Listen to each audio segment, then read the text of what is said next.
이해 가능한 인풋. 발음을 알아야. 단어를 알아야. 문법을 알아야. 원어민의 실생활의 표현법을 알아야. 구동사를 알아야. 섀도잉으로 정확한 발음을 훈련해서 익숙해져야. 다시 말하면 알아야. 소리를 알아야. 이 모든 것의 특징은 이해 가능하다는 것은 이해 가능하단 말은 알아야 한다는 거고요. 이 모든 알아야 한다는 것에 한마디로 줄이면 영어를 인지적, 커그니티브 것으로 본다는 겁니다. 자, 인지적인 것. 이 모든 것이 실패하는 이유는 뭘까요? 바로 인지적인 관점에서 언어를 본다는 겁니다. 노암 촘스키도 말했지만 영어를 인지의 관점에서 보는 것은 동의할 수 없습니다. 영어라는 언어, 아니 모든 언어가 다 인지적인 관점을 뛰어넘는 어떠한 영역에 있습니다. 배우지 않아도 알아요. 이 말은 인지적 관점을 뛰어넘어 있다는 것이죠. 자, 사슴이 태어나 배우지 않아도 젖을 빨고 자, 젖입니다. 젖을 빨고 걷기를 하고 영양들이 자식이 태어나면 그 냄새가 위험할 수 있어 바로 혀로 핥습니다. 그래서 냄새를 제거하는 것도 배우지 않아도 아는 거예요.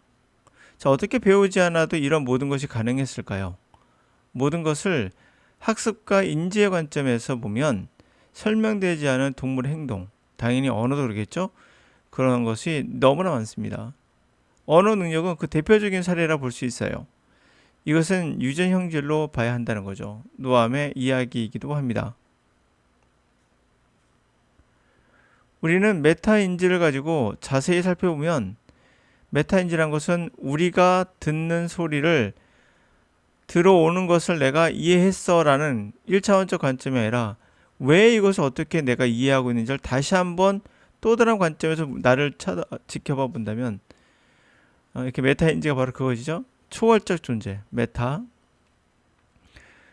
우리말을 듣는 순간 이해가 된다는 것이 느낄 수 있어요. 제가 말하는 소리를 듣는 순간 해석을 하지 않아도 듣는 순간과 이해하는 순간이 거의 같다는 걸 알 수 있어요. 거의 시간차가 없는 느낌이 들죠. 자, 이렇게 순간 이해가 된다는 것은 어떻게 불가능한지, 가능한지 불가능한 일이 매일 일어나고 있는 겁니다. 영어를 리스닝 한다는 것도 어떻게 순간적으로 이해를 하고 우리말처럼 이해를 할 것인가를 연구해서 고민해 본다면 알아야 한다는 말이 쉽게 나오지 않아요. 소리를 듣는 순간, 이 순간 이해를 한다는 것은 사실은 학습에서 나올 수 없는 현상입니다. 마치 태어나자마자 수영하는 돌고래처럼 듣자마자 이해를 한다. 해석의 시간도 없다. 이러한 능력은 영어 독해에도 적용해 볼 수 있습니다. 사실 듣기는 이것을 증명하긴 쉽지 않아요. 당신이 얘기했을 때 나는 그렇게 들었는지 아니면 시간차를 듣고 들었는지를 알 수가 없죠. 그러나 독해는 어느 정도 가능합니다. 해석을 하지 않아도 소리처럼 눈에 들어오는 이 문자가 보이는 즉시 아무 생각하지 않았는데도 들리는 것처럼 보이는 즉시 바로 해석이 되는 것은 논리적으로 설명하기 힘듭니다. 하지만 가능하다면 이것은 알아야 하는 것을 뛰어넘는 언어에는 무엇인가 가지고 태어나는 것이 있다는 거죠. 그리고 이 실험은 제가 여러 번 했던 것으로서 그 전에 7일의 기적이라고 이름 붙였고 지금은 심비오시스라고 붙였던 바로 그겁니다. 심비오시스입니다. 라고 부르고 있는 바로 그겁니다. 이 독해를 통해서 저는 우리가 문장을 구별하지 않아도 주어 동사를 구별하지 않아도 그리고 모른다로 나와도 그렇게 불편하지 않다는 걸 느낄 수 있었어요. 그리고 학생들도 그런 이야기를 했죠. 들어오는 독시, 단어가 들어오는 즉시 어떻게 해석이 되는지 모르겠으나 확실한 것은 듣기와 똑같이 우리는 이 능력을 가지고 태어났다. 돌고래에게 수영하는 법을 가르친다면 누구도 비웃을 겁니다. 여러분들에게 언어를 가르친다면 다 비웃을 수밖에 없어요. 여러분이 듣고 있는 모든 알아야라는 수업, 이것은 가짜일 가능성이 높습니다. 그러므로 이해가능 인풋도 이해가 가능하게 된 건지 이해가 가능하게 돼서 영어를 하게 된 건지는 몰라요. 그러나 확실한 것은 우리가 생각할 수 있는 이해 가능한 인지적 관점에서만 볼 수는 없다는 겁니다. 그것을 우리가 정확하게 노암청소년께 이야기를 했고 그의 길이 맞다면 우리는 그 길로 가야 하는 거죠. 자, change in degree closeness. 우리의 인지라는 것은 상당히 변수가 많습니다. 그 변수에 관한 하나 이야기인데요. 가까운 정도의 변화. 그것은 꽤 important, 중요합니다. In managing emotional intensity. 정서적 강도, 감정의 강도를 관리하는 데, 다루는 데 있어서. 예를 들어볼게요. Take emotional, 감정을 예로 들어봅시다. Induced to TV. TV로 유도되는 감정들 한번 생각해 봅시다. Closeness, 가까움. Familiarity, 친밀함. 이런 것들이 important, 중요합니다. Making fictional environment. 거짓 환경, 가짜, 픽션이죠. 소설 같은 환경을 좀 더 리얼하게 만드는 데는 중요해요. Accordingly, 따라서 most TV 쇼는 세팅되어 있는데 present, 현 시점에 또는 in a time, 어떤 시대, memory, the viewer, 시청자가 기억하고 있는 그 어떤 시대, 그곳에 맞춰서 세팅을 합니다. most character, 그래서 대부분의 캐릭터가 supportive types, 그런 유형으로 되는 거죠. 바로 we are familiar, 우리가 익숙한 유형으로 당연히 그렇게 되어지는 겁니다.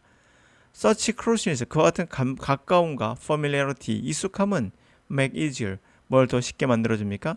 우리가 perceive imaginary story, 가상의 이야기가 리얼한 거구나라고 착각하게끔 만드는데 역할을 하죠. 가깝다는 게. In other circumstance, 다른 환경에서는 such as, 이를테면 violence, 폭력이 shown, 보여지는데 TV에 보여줬을 때 closeness variable, 그 가깝다는 변수는 used to reduce emotional intensity, 가깝다는 것이 변화가 일어나면 어떻게 할까요? 정서적인 강도를 줄이는 쪽으로 이용된다는 거죠. 가까움의 변수가. Television entertainment, TV 엔터테인먼트가 tend to place social problems, 사회적인 문제를 involving violence, 폭력을 포함한 그러한 사회적 문제를 또 다른 타임, 그러니까 지금이 아닌 나와 동떨어진 또 다른 시대, 또 다른 곳으로 놓는 경향이 있어요. 그래서 letting us, 우리가 watching those fictionalized characters, fictionalized, 소설화되어 있는, 가상화되어 있는 그러한 캐릭터들이 search of solution, 해결책을 찾게 하는 거, 우리의 문제에 대한 해결책. 그러나 그 배경, 그 세팅된 배경은 distant from our own, 우리와는 멀리 안전하게 떨어진 그러한 배경에서 생각하게 해주죠. When violence occurs, 폭력이 일어납니다. In a contemporary setting, 현 시대의 그러한 세팅에서 배경에서 폭력이 일어났을 땐 그럼 어떻게 되느냐? In generally product, 그것은 일반적으로 interaction police, 경찰과 criminal, 범죄자의 상호작용의 어떤 생산물로 보는 거죠. 그렇게 되는 겁니다. Again, 다시 말해서 removed from the library, 삶과는 동떨어져 있는 그 시리즈니 좋은 시민들의 삶과는 동떨어져 있는 것이 된다는 겁니다. 자, 우리의 인지 능력이라는 것은 사실 외부에 의해서 영향을 쉽게 받아요. 영향을. 그래서 영어를 공부하는데 독해만 하는 분들은 이 외부적인 영향에 의해서 영어를 한정되게 됩니다. 잘못 보게 되죠. 그러면 영어라는 건 뭐냐? 언어죠.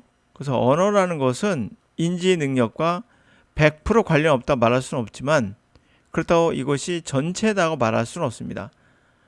어떻게 접근하느냐? 인지 능력으로 접근하는 사람은 그렇게 접근하세요. 이런 분들은 자기는 공부에 재능이 있다는 분들은 그렇게 접근해도 상관없습니다. 그러나 우리 모두 다 내신 1등급을 모두 다 수능 1등급을 맞을 수는 없거든요. 다양하죠. 그러나 수능 1등급을 받을 수는 없지만, 토익 만점은 받을 수 없지만 우리 모두 다 언어는 합니다. 이게 바로 보여주는 큰 차이죠. 수능 1등급, 나는 1개월 안에, 6개월 안에, 8개월 안에 토익을 만점 받았다. 좋아요. 그런 인지 능력의 관점에서 본다면 이 언어라는 것은 성격이 다르다는 걸 알 수가 있습니다. 우리 모두 85 인구는 언어를 다 하나씩은 합니다.